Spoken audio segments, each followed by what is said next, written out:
Hi, I'm Terry Riley, co-founder of the Friends of the San Jose Rose Garden, and over the next few minutes we're going to teach you how to plant a bare root rose to get the most roses in your garden.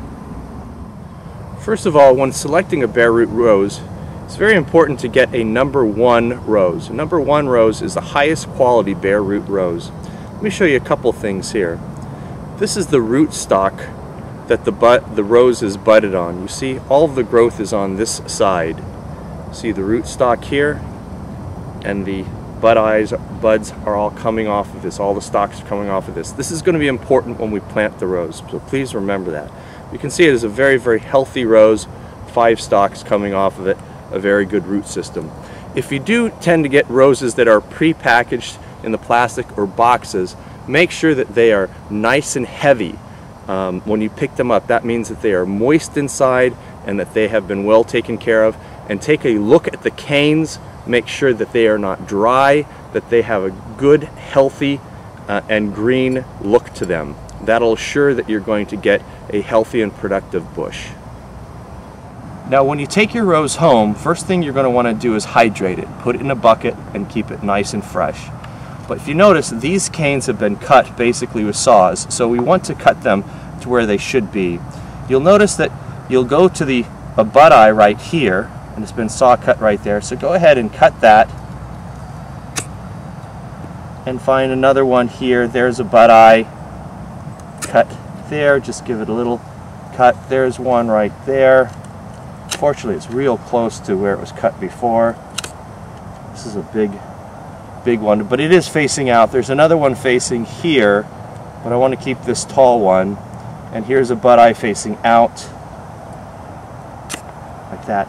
A lot of nurseries will cut them way back, but here we want to have a lot of blooms and a lot of growth to be coming out of it. So we're going to just cut it back a little bit.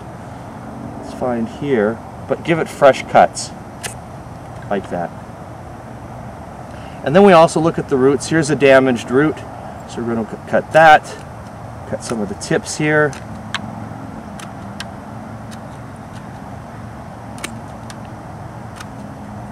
And then we're going to go ahead and give it a nice soak.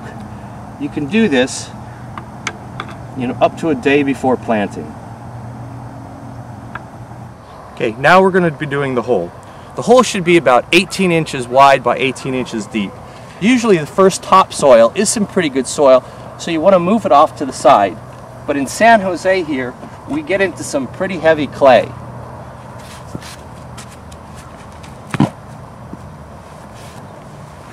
You just want to keep digging it and put the soil off to the side. Like that, you start seeing some of the heavy adobe soil.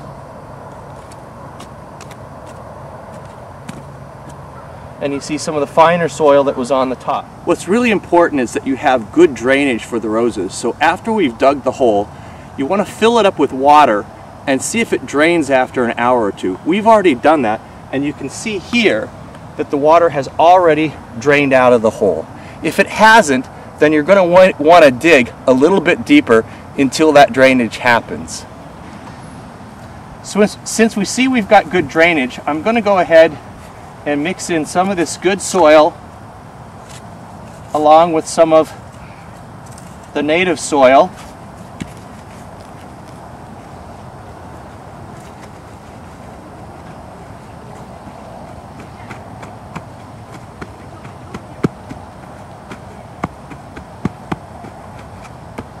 And make a little foundation.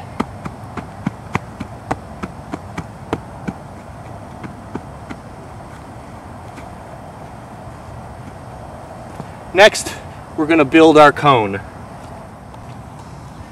Now you can see that we've built this pyramid up in the hole. What that's going to do is allow us to put the rose on top of it like this.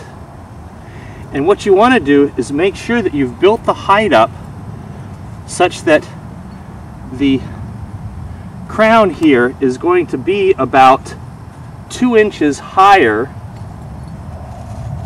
in San Jose, about 2 inches higher than your soil. So you can see we're just about 2 inches above the level. It's always nice to have a stick around so you can see how high it is. So you just build up the pyramid, and you're going to put the rose right on top of that. Okay, now before we finish planting it, what we're going to do is we sprinkle a little bit of super phosphate into the hole.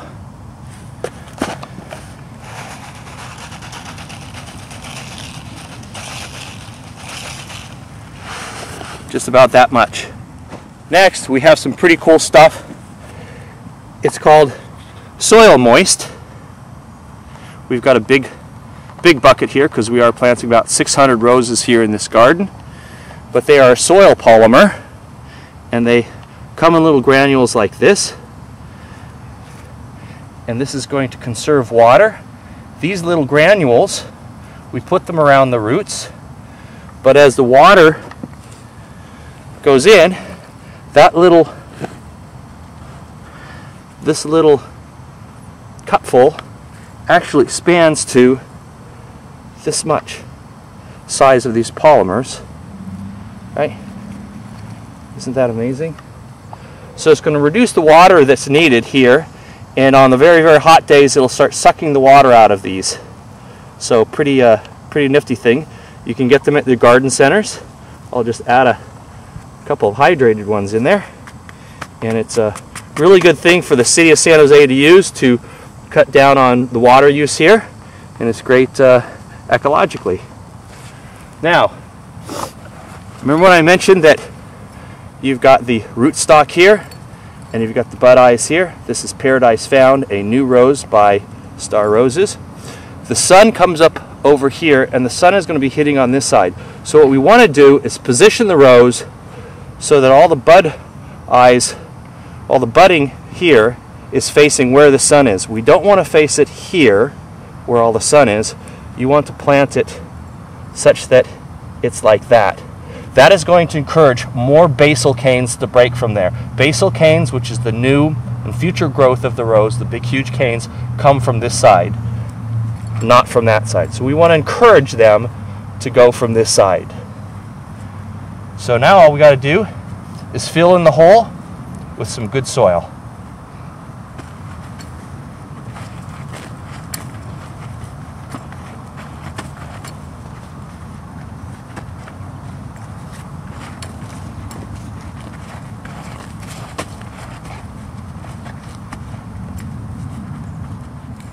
Now that we've got it to this stage, what we're going to want to do, you see I've made a little basin here. That helps with your watering, and I'm going to put some water in, fill it up.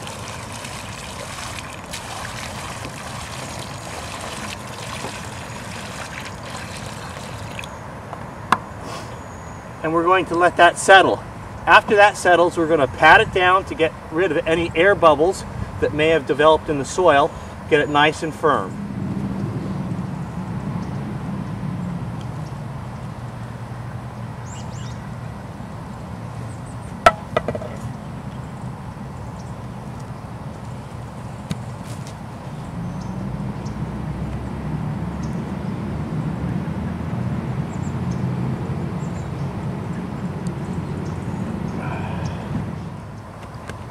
So the last step is to put some mulch around the canes here to keep them nice and moist until they start growing out. You really want to keep these canes moist because the moment they dry out, you might have a day of sun and wind, and if they dry out, then it's really all over for them.